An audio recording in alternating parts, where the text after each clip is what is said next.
Eu tenho um método? Tenho um método que eu desenvolvi. Não foi um método que eu adquiri e comprei de alguém.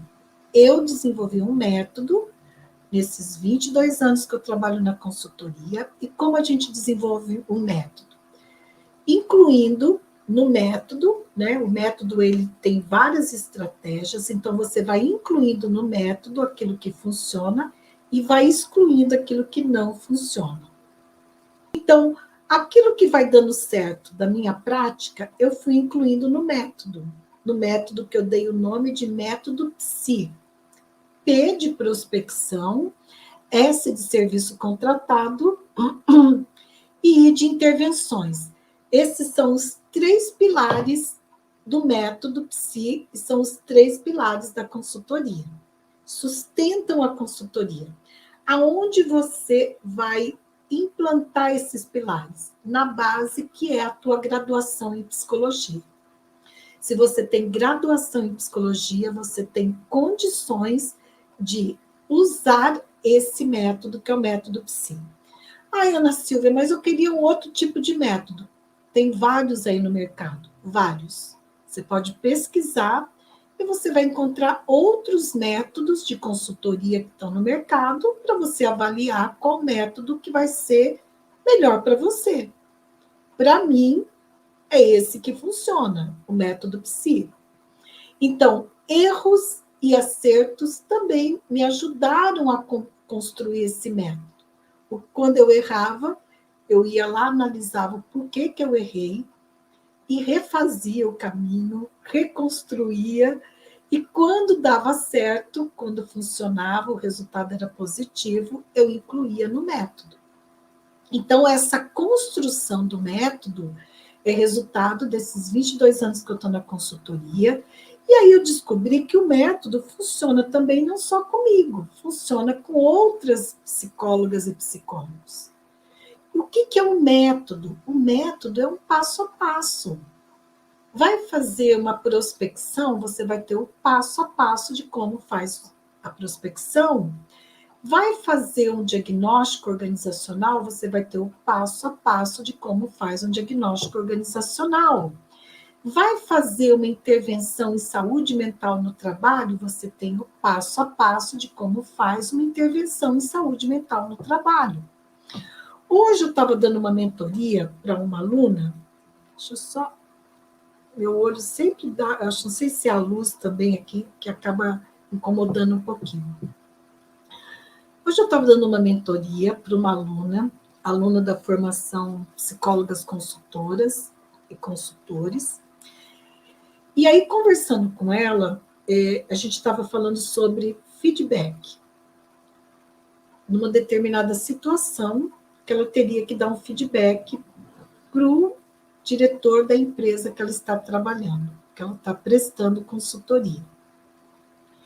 E quando eu fui conversando com ela, né, falando sobre o método do feedback, como que você dá feedback para alguém, né, como que você pode usar o método para dar feedback para alguém e ter sucesso com o feedback, né, o que eu verifiquei? Né, que ela não tinha conhecimento de algumas etapas do método do feedback. Veja, estou falando de uma intervenção que é dar e receber feedback, né? Então, eu fui orientando ela, falei, olha, o método do feedback você faz assim, assim, assim. Uma intervenção importante, né? Aí, ok. Quando eu fui orientando, ela falou, nossa, eu não conhecia essas etapas do método do feedback. Aí eu mostrei para ela um livro, onde que teria mais informações, onde que ela poderia conhecer o método de dar e receber feedback por completo, né? Por quê? Porque é um tema importante, não só para você dar esse tema, ensinar as pessoas a dar e receber feedback, mas para você também, enquanto consultora, saber como que você vai dar o feedback para um empresário, para um cliente, né, para um profissional de RH, um gerente de RH. Também é importante que você domine o método do feedback. Estou falando agora especificamente do dar e receber feedback. Então, eu estou dizendo para você o quê? Que o método, ele está na nossa vida muito mais do que a gente imagina. Quando ele te dá um passo a passo, você ganha em rapidez, você ganha em facilidade e se torna muito mais segura a tua prática. Porque você não vai ficar patinando, não sabendo por onde vai, né? Por exemplo, nós aqui que gostamos de cozinhar, eu gosto de cozinhar, mas eu gosto de cozinhar com tempo, não gosto de cozinhar na correria do dia a dia, eu gosto de cozinhar com tempo, para eu preparar, para eu curtir, né? Hoje mesmo eu estava aqui em casa e eu fiz um yakisoba para minha família. E, modéstia à parte, fica muito bom, né? Yakisoba é uma comida japonesa. Se você aí mora numa região que não tem tanta colônia japonesa, descendente de japoneses, aqui no Paraná a gente tem muitos, né?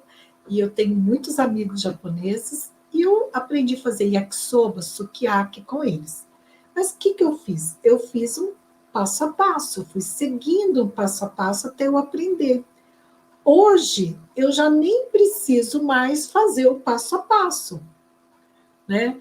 Eu já faço de uma forma mecânica o yakisoba, né? Porque é muito mais simples do que você imagina. Então, até para a gente fazer uma comida, quando eu vou fazer uma comida, se eu tenho um passo a passo, eu faço de uma maneira rápida, fácil e segura, que o resultado vai ter qualidade. Agora, imagina na consultoria. Como que você vai iniciar na consultoria sem um método? Não tem como.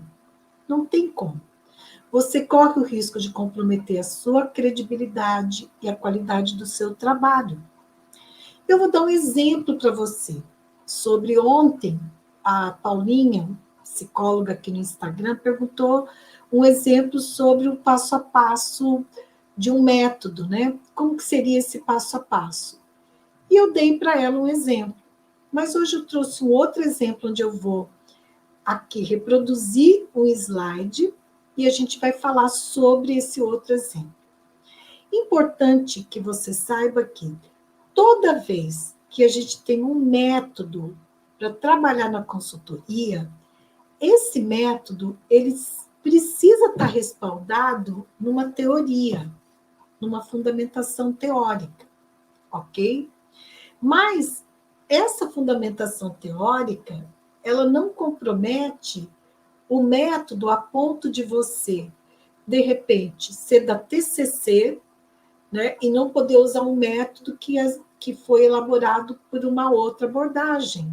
Não vai comprometer, porque daí você vai ter um olhar, usando aquele método, aquela ferramenta, o olhar vai ser da sua referência teórica, da sua abordagem. Então, eu vou